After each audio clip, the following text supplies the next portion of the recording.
because you are teachers, so there is no reason to go into everything that we already know. So I am assuming them for granted. So the question is, some people say, well, Adventism is a mistake. It started from an error, and so it cannot be really a movement that really qualifies to be a true one and biblically grounded. Well, as you know, William Miller had 15 different chronological calculations to lead to two dates. And those one was 1798 and also to 1843. Later on was revised to 1844. And the main one was definitely this one, Daniel 8:14. And this passage in the book, The Great Controversy, Ellen White refers to as the foundation of those who are expecting the second coming of Christ. Or, in another version, 2300 evenings and mornings, and the sanctuary shall be cleansed. And you know the word has different meanings. It's a rich word, not only cleansed, but also restored, vindicated, and so on. But going back to the point of the disappointment, as you know, people were expecting Jesus to come in 1844, first in the spring, and then more significantly in the fall, and Jesus did not come. And some of our old historians, they were ashamed of the disappointment. How does it come? It was a mistake. And they do not like to speak about. But I would like to suggest that the disappointment was a blessing, maybe the greatest blessing that we had in the early stages, for one reason. And before I mention this, let me just say, if you believe that disappointments disqualify movements, you should not even be a Christian. Because was the cross not a disappointment? Definitely so. It's interesting, if we reflect on the prophecy of the 2300 evenings and mornings, and also the explanation that follows in Daniel 9, you will see that there was a disappointment at the beginning of this period. Not specifically the date, but the time. The Babylonian exile was a disappointment. And out of that disappointment came a restoration. The same thing happened with the cross. The cross was a disappointment. If you want to read Luke 24, you will see that two disciples were trying to teach the master what he knew much better than they did. But some people say that, some sociologists of religion say that was not for the sake of the disappointment of the cross, early Christianity would not have the power that it had. And after losing almost all hope, nothing was left. After they met a resurrected Christ, then nobody could stop them from speaking. And they were really excited about this.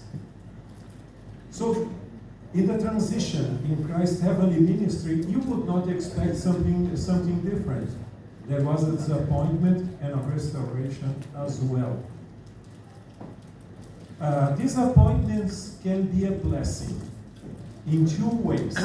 First, they help to break away from tradition, and they develop a new beginning.